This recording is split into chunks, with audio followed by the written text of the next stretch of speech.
service technique et je suis pas maître composteur mais responsable composteur sur les différents points de la commune de Collonges. Et alors mon but c'est d'installer les bacs et ainsi de les remplir de broyat et puis de temps en temps de les brasser quand on a un peu le temps.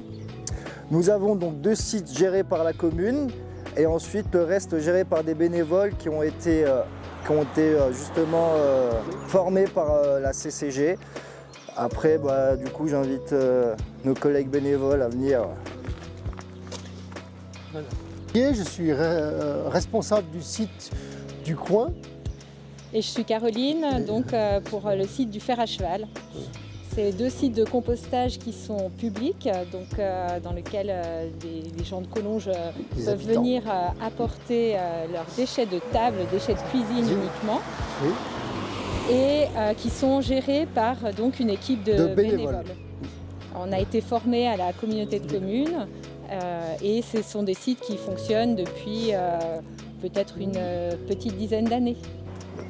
Voilà, donc notre travail, ça consiste à regarder, enlever les quelques erreurs de tri qu'il peut y avoir, brasser pour aérer et puis transférer quand le bac d'apport est plein.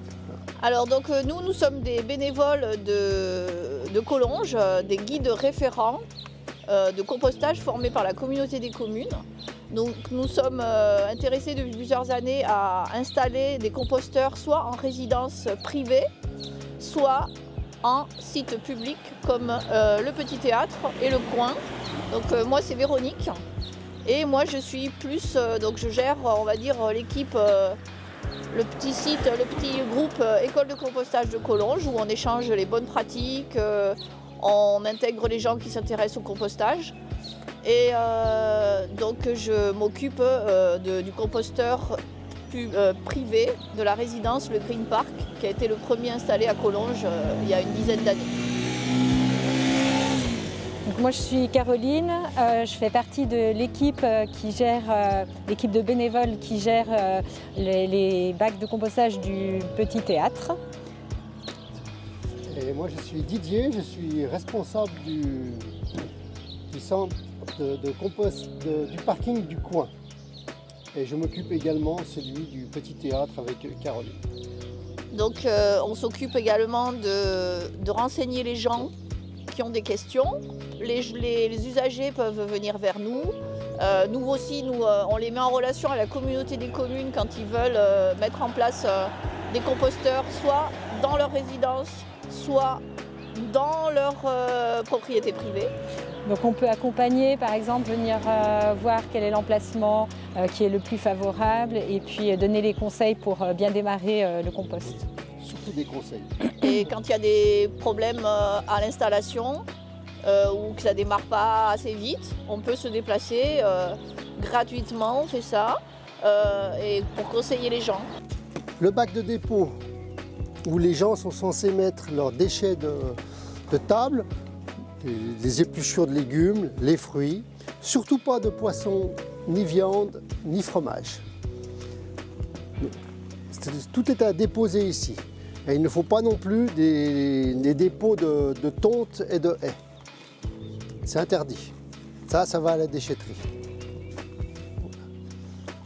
Ensuite, là, une fois qu'ils ont déposé leurs déchets dedans, ils prennent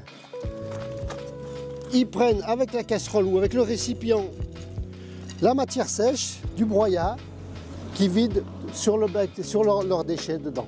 Donc ça, c'est un apport en matière sèche qui est fait pour qu'il n'y ait pas trop d'humidité. Pour que ce soit bien décomposé, c'est un mélange d'air et de matière sèche.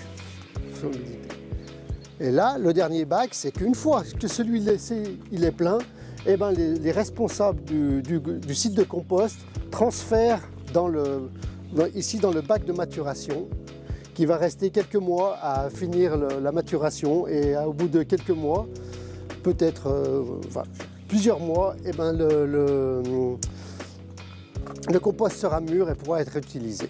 Là, c'est un exemple de beaucoup d'exemples de ce qu'il ne faut pas mettre. Donc des déchets verts du jardin, ils ont taillé un peu leur haie, enlevé leur liseron. Il y a même des tailles de haies. Donc tout ça, ça doit aller à la déchetterie.